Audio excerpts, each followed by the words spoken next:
पंजाब में आज फिर एक भयंकर वारदात हुई। बीच सड़क पर बाइक सवार शूटर्स ने फायरिंग की। फायरिंग में गैंगस्टर जग्गू भगवानपुरिया की मां और उसका शोधा बताया जा रहा करणवीर सिंह मारा गया।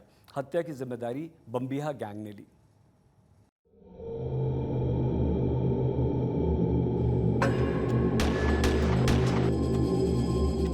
पंजाब के बटाला की कादिया चुंगी रात के 9:06 हुए हैं। सड़क के किनारे एक सफेद रंग की स्कॉर्पियो खड़ी है। सड़क पर आवाजाही कम है, इक्का दुक्का वाहन ही गुजर रहे हैं। घड़ी में रात 9:06:58 हुए हैं। एक बाइक नजर आती है। बाइक पर 2 लोग सवार हैं। बाइक के पीछे की नंबर प्लेट ढकी हुई है। बाइक स्कॉर्पियो कार की ड्राइविंग सीट से 2 फीट आगे जाकर रुकती है। घड़ी में समय बजा रात के 9:07 और फायरिंग चालू। हर 1 सेकंड पर एक गोली निकल रही है। लगातार 3 गोलियां और फिर जाते जाते एक गोली। 4 सेकंड में 4 गोली मारकर बाइक सवार फरार हो जाते हैं। अगले ही पल वहां पुलिस पहुंचती है। कार की ड्राइविंग सीट पर बैठा युवक स्ट्रेचर पर है। उसके शरीर में जान नजर नहीं आ रही। कार के अंदर बैठी बुजुर्ग महिला एम्बुलेंस के अंदर कराहती नजर आ रही है। पुलिस कागजी कार्रवाई कर रही है, इलाज की तैयारी कर रही है। जो मारे गए उनके परिजन बदहवासी में इधर उधर भाग रहे हैं। चंद घंटों के बाद खबर आती है कि बटाला की फायरिंग में 2 लोगों की हत्या हो गई। पहला मृतक करणवीर सिंह पुत्र प्रेम सिंह निवासी भीकोवाल, पहचान जग्गू भगवानपुरिया का करीबी। दूसरी मृतक हरजीत कौर निवासी भगवानपुर, पहचान गैंगस्टर जग्गू भगवानपुरिया की मां। ਉਹਦੇ ਵਿੱਚ ਇੱਕ ਤਾਂ ਜਿਹੜਾ ਕਰਨਵੀਰ ਆ ਉਹਦੀ ਤੇ ਸਿਵਲ ਹਸਪੀਟਲ ਇੱਥੇ ਬਟਾਲੇ ਦੇ ਵਿੱਚ ਹੀ ਉਹਨਾਂ ਦੱਸਤਾ ਕਿ ਡੈਥ ਹੋ ਗਈ ਹੈ। ਦੂਜੀ ਜਿਹੜੇ ਲੇਡੀ ਆ ਉਹਨੂੰ ਰੈਫਰ ਕਰਤਾ ਸੀ ਅਮਨਦੀਪ ਦੇ ਵਿੱਚ। ਹੁਣ ਡਾਕਟਰ ਕਨਫਰਮ ਕਰੇ ਸ਼ਾਇਦ ਡੈਡ ਹਾਊਸ ਬੋਡੀ ਆ ਗਈ ਹੈ। ਹੋ ਸਕਦਾ ਹੁਣ ਵੀ ਹੋ ਸਕਦਾ ਜਿਹੜੀ ਲੇਡੀ ਆ ਉਹਦੀ ਵੀ ਡੈਥ ਪਤਾ ਲੱਗਾ ਅੰਮ੍ਰਿਤਸਰੋਂ। ਉੱਥੇ ਜਿਹੜੇ SHO ਸਾਡੇ ਸਿਟੀ ਨਾਲ ਉਹ ਗਏ ਸੀ, ਮਗਰ ਉਹਨਾਂ ਨੇ ਬਾਅਦ ਦੇ ਵਿੱਚ ਹੀ ਦੱਸਿਆ ਕਿ ਉਹਦੀ ਵੀ ਡੈਥ ਹੋ ਗਈ ਹੈ। ਉਹਨੂੰ ਵੀ ਅਸੀਂ ਲਿਆ ਕੇ ਇੱਥੇ ਡੈਡ ਹਾਊਸ ਦੇ ਵਿੱਚ ਬਟਾਲੇ ਜਿਹੜਾ ਕਿਹਦਾ ਇਹਦਾ ਸਵੇਰੇ ਪੋਸਟਮਾਰਟਮ ਕਰਾਉਣ ਤੋਂ ਬਾਅਦ ਜਿਹੜੀ ਜੋ ਕਾਰਵਾਈ ਬਣਦੀ ਹੈ ਉਹ ਕਰਾਂਗੇ। FIR ਅਸੀਂ 302 ਅਨਨੋਨ ਦੇ ਵਿੱਚ ਦਰਜ ਰਜਿਸਟਰ ਕਰ। वो गैंगस्टर जग्गू जो पंजाब का सबसे अमीर गैंगस्टर बताया जाता है, वो गैंगस्टर जो कभी लॉरेंस बिश्नोई का गुरु हुआ करता था, वो गैंगस्टर जो अब लॉरेंस बिश्नोई का कट्टर दुश्मन हो चुका है, वो गैंगस्टर जिसके ऊपर सिद्धू मूसेवाला के मर्डर में शामिल होने का आरोप भी है। उस गैंगस्टर का परिवार आया है बम्बिहा गैंग के निशाने पर। पंजाब में गैंग वॉर में शोहदों और शूटर्स की हत्या नई बात नहीं है, लेकिन बटाला में जो डबल मर्डर हुआ है उसमें अपराधियों की दुश्मनी में पहली बार परिवार पर प्रहार हुआ है। पहली बार गैंगस्टर्स ने गुर्गों को मारने के चक्कर में गैंगस्टर की बुजुर्ग मां की हत्या की है। यूं तो पुलिस ने हत्यारों को पकड़ने के लिए अपनी तरफ से कोशिश शुरू कर दी है, लेकिन सरेराह डबल मर्डर से साबित होता है कि पंजाब में फैले गुनाह और खतरनाक गैंग्स की खूनी जंग पर कंट्रोल करने में पंजाब पुलिस नाकाम रही है। बटाला से बिशंबर बिट्टू के साथ कमलजीत संधू, चंडीगढ़, आज तक। इस हत्याकांड के अपराधियों और शूटर्स तक पंजाब पुलिस कब तक पहुंचती है ये देखने वाली बात होगी, लेकिन बटाला में हुई इस दोहरी हत्या के बाद देवेंद्र बम्बिहा गैंग की ओर से मर्डर की जिम्मेदारी ले ली गई। सोशल मीडिया पर पंजाबी में डाले गए पोस्ट में लिखा गया कि हम डोनीबाल, बिल्ला मंगा, प्रभु दासूवाल और कौशल चौधरी बटाला में करण की हत्या की जिम्मेदारी लेते हैं। वहीं जग्गू के सारे काम संभालता था। जग्गू के भगोड़ों के हथियार और पैसे का जिम्मा भी उसी के पास था। आज उसे मारकर हमने अपने भाई गोरे बरियार का बदला ले लिया। हालांकि उसे पता था कि गोरे का हमसे कोई लेना देना नहीं है, फिर भी आज हमने एक जायज़ हत्या की। अब से अगर हमारे किसी भाई की गलत ढंग से हत्या की गई तो उसकी कीमत चुकाने के लिए उसे तैयार रहना होगा। कोई और जो हमारे विरुद्ध बोलेगा उसे भी तैयार रहना चाहिए। इस पोस्ट के नीचे हैशटैग में विभिन्न गैंगस्टर्स के नाम भी डाले गए हैं। ये किसी भी सरकार और पुलिस सिस्टम के लिए शर्मनाक बात है कि राज्य में एक तरफ गैंगस्टर खुलेआम मर्डर करते हैं और फिर बेखौफ होकर सोशल मीडिया पर उस मर्डर की जिम्मेदारी भी ले लेते हैं और आगे इस तरह के और मर्डर करने की खुली धमकियां भी देते हैं। लेकिन ना जाने पुलिस को क्यों इतना मजबूर होना पड़ता है कि वो ऐसे गैंग्स के मकड़जाल को ख़त्म नहीं कर पाती, क्योंकि बटाला में जो दोहरी हत्या हुई उस दोनों की जान इसलिए गई क्योंकि उनका रिश्ता एक गैंगस्टर से था। उस गैंगस्टर का नाम जग्गू भगवानपुरिया है। इसे पंजाब के सबसे अमीर डॉन्स में से एक माना जाता है। इसके विरुद्ध हत्या, लूट, जबरन वसूली, अवैध हथियारों से लेकर ड्रग्स तस्करी जैसे 128 से अधिक आपराधिक मामले दर्ज हैं। भारत से लेकर कनाडा तक में हत्याओं का आरोप जग्गू पर है, जो 2015 से ही जेल में बंद रहकर अपना गैंग चला रहा है। इसी वर्ष narcotics control bureau NDPS act के तहत कार्रवाई करते हुए उसे पंजाब की बठिंडा जेल से असम की जेल में शिफ्ट किया गया, क्योंकि पंजाब की जेल में उसे लॉरेंस बिश्नोई गैंग से जान का खतरा था। जग्गू के ऊपर सिद्धू मूसेवाला मर्डर केस में भी शामिल होने का आरोप है। पंजाब के गुरदासपुर जिले के भगवानपुर का रहने वाला जग्गू कभी कबड्डी का खिलाड़ी हुआ करता था। दरअसल पिछले 2 दशकों में पंजाब, हरियाणा, राजस्थान, दिल्ली के इलाकों में गैंगस्टर खरपतवार की तरह बढ़े हैं। विशेषकर पाकिस्तान के सीमाई राज्य पंजाब में इन गैंग्स के फलने फूलने के लिए ड्रग्स, हथियार और वसूली का पूरा माहौल दिया गया। आज की तारीख में पंजाब में छोटे बड़े कुल 80 गैंग्स हैं जो अवैध वसूली, हत्या, अपहरण, उगाही जैसी वारदात करते हैं। पुलिस के लिए सिरदर्द हैं। इनमें लॉरेंस बिश्नोई गोल्डी बरार गैंग है, जो जग्गू भगवानपुरिया का गैंग भी है। विक्की गोंदर गैंग में गुरप्रीत शेखो और नेता देओल है, तो दविंदर बम्बिहा गैंग को लकी पटियाल चला रहा है। इसके अलावा सुक्का कहलून गैंग भी है, गुरबख्श सेवेवाल गैंग भी, शेरा खुब्बन गैंग है, हैरी छट्टा गैंग का सुप्रीत सिंह है, जयपाल सिंह भुल्लर गैंग का गुरजंट सिंह से लेकर लखबीर लांडा गैंग तक। न जाने कितने ऐसे गैंग्स और गैंगस्टर्स पंजाब में पनपते जा रहे हैं जो आए दिन वारदात करते हैं। खबर आय से अधिक संपत्ति केस में गिरफ्तार अकाली नेता बिक्रमजीत सिंह मजीठिया की है। 7 दिन की जेल भेजे जाने के बाद अब बिक्रमजीत सिंह मजीठिया की मुश्किलें बढ़ती जा रही हैं, क्योंकि अब इस मामले में पंजाब पुलिस के पूर्व DGP सिद्धार्थ चट्टोपाध्याय की एंट्री हो गई। आपको बता दें कि पूर्व DGP चट्टोपाध्याय के बयान पर ही पुलिस ने 20 दिसंबर 2021 को मजीठिया पर NDPS एक्ट के तहत केस किया था और इसी मामले में मजीठिया को हाईकोर्ट से जमानत मिली थी। सिद्धार्थ चट्टोपाध्याय ने आज तक से बातचीत में बताया कि इस बात के पुख्ता साक्ष्य हैं कि मजीठिया की ड्रग तस्करों से मिलीभगत थी, उन्हें फाइनेंशियल गेन यानी कि फायदा भी हुआ था। ड्रग्स मनी मामले में बिक्रम सिंह मजीठिया की मुश्किलें बढ़ी हैं, क्योंकि पूर्व DGP पंजाब सिद्धार्थ चट्टोपाध्याय ने गवाही दी है, कमेटी के सामने पेश हुए हैं। सीधा उन्हीं से बात करते हैं। सर, आप DGP रहे हैं, ड्रग्स के मामले आपने देखे हैं, आपने इन्वेस्टिगेट किए हैं, लेकिन इस बार क्योंकि आप रिटायर हो चुके हैं, इतने समय बाद आप कमेटी के सामने पेश हुई, क्या बातचीत हुई और ये वॉलंटरी है कि पंजाब सरकार ने आपको अप्रोच किया? मैं थोड़ा इसमें गलतफहमी है लोगों को। मैंने गवाही नहीं दी, क्योंकि ये नए अफसर हैं जिनको ना उसके बारे पूरी नॉलेज है।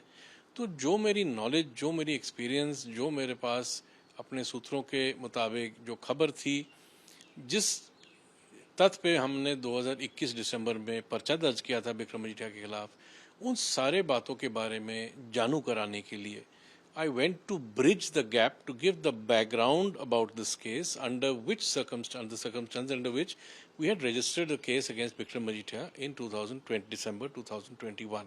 There was a lot of evidence because the matter starts from 2012. ये मामला 2012 से शुरू होता है। 2012 में भी काफ़ी सबूत थे जो कि छुपा दिए गए, क्योंकि उस टाइम अकाली सरकार थी।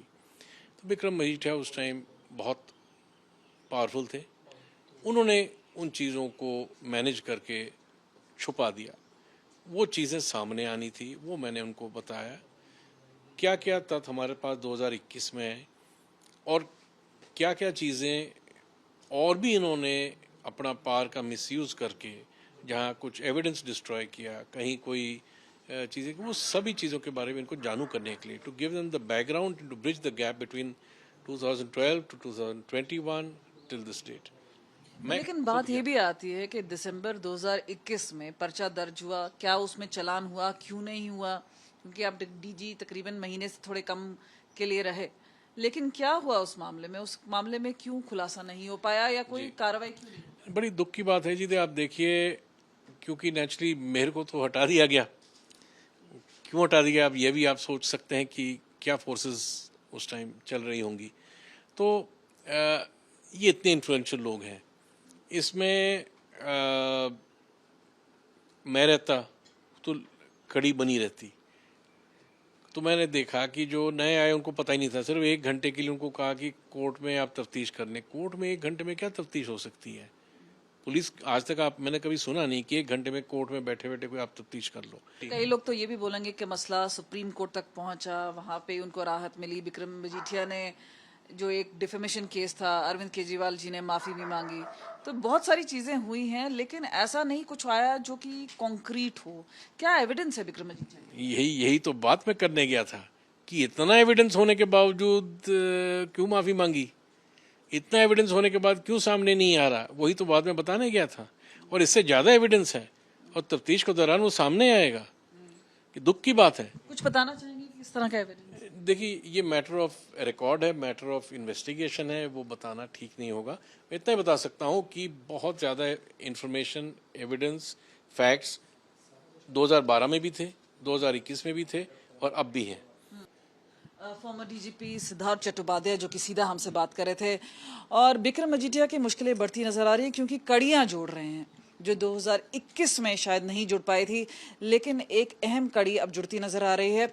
लेकिन क्या चीज़ें हैं, क्या चीज़ कोर्ट में पेश की जाएगी, ये सारी चीज़ें अब हैं जो जनता के सामने भी आएंगी, लेकिन अब धीरे धीरे परतें खुल रही हैं। दूसरी ओर अगर हम अकाली दल की बात करें, वो बोल रहे हैं कि पॉलिटिकल वेंडेटा के तहत ये सारे कदम उठाए जा रहे हैं। कैमरा पर्सन गुंजीत के साथ कमलजीत संधू, चंडीगढ़, आज तक।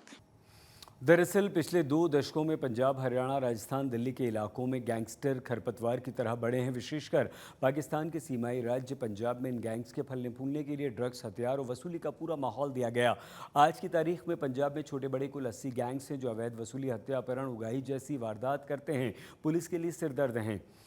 इनमें लॉरेंस बिश्नोई गोल्डी बरार गैंग है जो जग्गू भगवानपुरिया का गैंग भी है। विक्की गोंदर गैंग में गुरप्रीत शेखो और नेता देओल हैं, तो दविंदर बम्बिहा गैंग को लकी पटियाल चला रहा है। इसके अलावा सुक्का कहलून गैंग भी है, गुरबख्श सेवेवाल गैंग भी, शेरा खुब्बन गैंग है, हैरी छट्टा गैंग का सुप्रीत सिंह है, जयपाल सिंह भुल्लर गैंग का गुरजंट सिंह से लेकर लखबीर लांडा गैंग तक।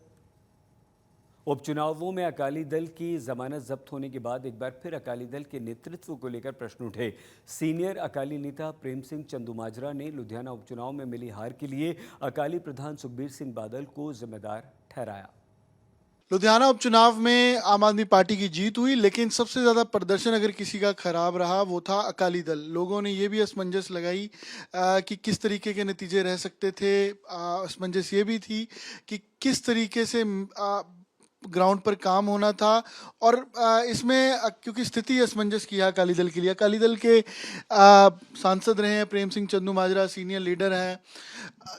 चंदूमाजरा जी, आप कैसे देख रहे हैं इस नतीजों को? क्योंकि अकाली दल की जो परफॉर्मेंस थी वो काफ़ी ख़राब रही, और उसमें क्योंकि ये था कि जो अकाली दल की लीडरशिप है उस पर सवाल उठे। आपने भी कहा कि ये लीडरशिप को इंट्रोस्पेक्ट करने की ज़रूरत है, जो अकाल तख्त से हुक्मनामा है उसको उस पर विचार करने की ज़रूरत है। देखिए, जो नतीजा पश्चिमी लुधियाना चुनाव का आया है वो एक्सपेक्टेड था श्रोमणी अकाली दल की ओर से देखा जाए, क्योंकि जो आज लोगों ने बार बार वर्डिक्ट दिया है, चाहे कह दो श्रोमणी अकाली दल के उम्मीदवारों की बार बार जमानत जब्त होने के छक्के लग रहे हैं। इसका कारण यही है कि लोग जो फीलिंग है लोगों में यही रही है कि श्रोमणी अकाली दल की ओर से जो पिछले समय गलतियां हुई उनको लीडरशिप जब तक दुरुस्त नहीं करेगी, रास्ते ठीक पे नहीं आएगी, उतनी देर लोग उसका साथ नहीं देंगे। ये लोगों का बार बार कहना है, और मैं समझता दीवार पे लिखा अगर हम पढ़ नहीं सकते तो फिर नतीजा यही होना था।